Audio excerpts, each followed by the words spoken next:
وَلَيَبْتَلِيَ اللَّهُ مَا فِي صُدُورِكُمْ، یہ سارا کام جو ہوا کہ فتح ختم ہو گئی، شکست ہو گئی، حضور زخمی ہوئے ساتھی، اس لیے کہ اللہ تمہارے دلوں میں جو کچھ تھا نا اگلوانا چاہتا تھا کہ نیک لوگوں کی بات بھی سامنے آ جائے، وہ خوش ہو کر کہیں کہ اللہ ٹھیک ہے۔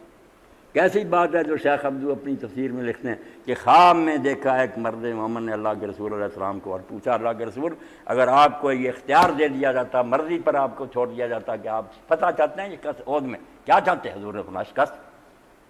اور اسی لیے آپ دیکھیں ساری عمر اللہ کے رسول ایک مرتبہ بھی بدر نہیں گئے، جہاں اتنی عظیم فتح ہوئی یوم الفرقان، ایک مرتبہ بھی نہیں دیکھنے گئے، وہاں بھی 14 ساتھی دفنی کبھی نہیں گئے، ذکر نہیں کیا اس نے، یہاں جاتے تھے۔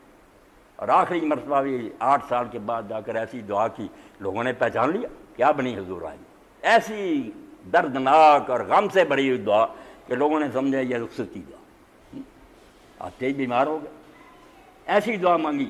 اور یہ کہتے تھے کہ لوگوں میں تم پر گواہ ہوں، حضرت ابوبکر رضی اللہ تعالیٰ نے کہا موطا امام مالک میں کہ حضور ہمارے دعا نہیں ہے، فرمایا نہیں میں نہیں جانتا میرے بات تم کیا کرو، تو حضرت ابوبکر بہت رہے کہ کاش یا رسول اللہ ہم آپ کے بعد نہ ہوتے، فرمایا کہ میں کیا جانتا ہوں کیا کروں، یہ لوگ میرے سامنے گئے انہوں نے جانیں دے دیں، میں گواہ ہوں قیامت کے دن۔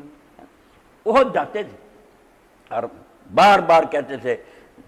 جبل یحبنا ونحبہ، یہ پہاڑ ہم سے پیار کرتا اور ہمیں بھی یہ بڑا پیارا، شکست ہوئی وہ پیارا، کہتے جنت کے پہاڑوں میں سے ایک پہاڑ ہے،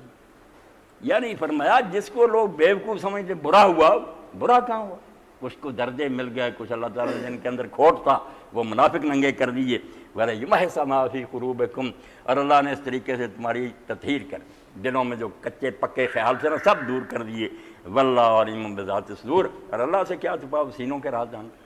تو یہ حسن ظن اور سوء ظن تھوڑا سا بیان ہوا، یقین جانے دین کا یہ سب سے اہم چیپٹر ہے، اور اس کو اگر نہیں سمجھتا توحید کا پتہ نہیں چلتا۔ دین کے کسی حکم کے بارے میں جو شریعت کا ہے خیال بھی نہیں آنا چاہیے کہ اللہ نے کیوں حکم دیا۔ شیخ ابن عربی فرماتے ہیں جس نے سوچا کہ کاش اس کے حکم کی بجائے کہ دوسرا حکم ہوتا کافر تو ہو گیا، اس نے اللہ کو بیوقوف سمجھا کہ اللہ غلط کرتا۔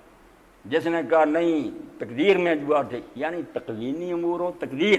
یا شریعت، ہر حال میں نیک گمان رکھے کہ میں کم عقل ہوں، کوتا نظر ہوں، بے سمجھ، میرا اعتراض کیا بنتا؟ ہم تو مولوی صاحب رحمۃ اللہ علیہ کوتا نظری میں لکھتے ہیں ہمارے جیسے حکمران ہیں ہم ان کے کئی کام نہیں سمجھ سکتے، اس لیے کہ ان کے سامنے سارے معاملات ہوتے ہیں، فائلیں ہوتے ہیں، ہم باہر بیٹھے ہوتے ہیں، جو ایمانداری سے کریں بدماشوں کی بات الگ ہے۔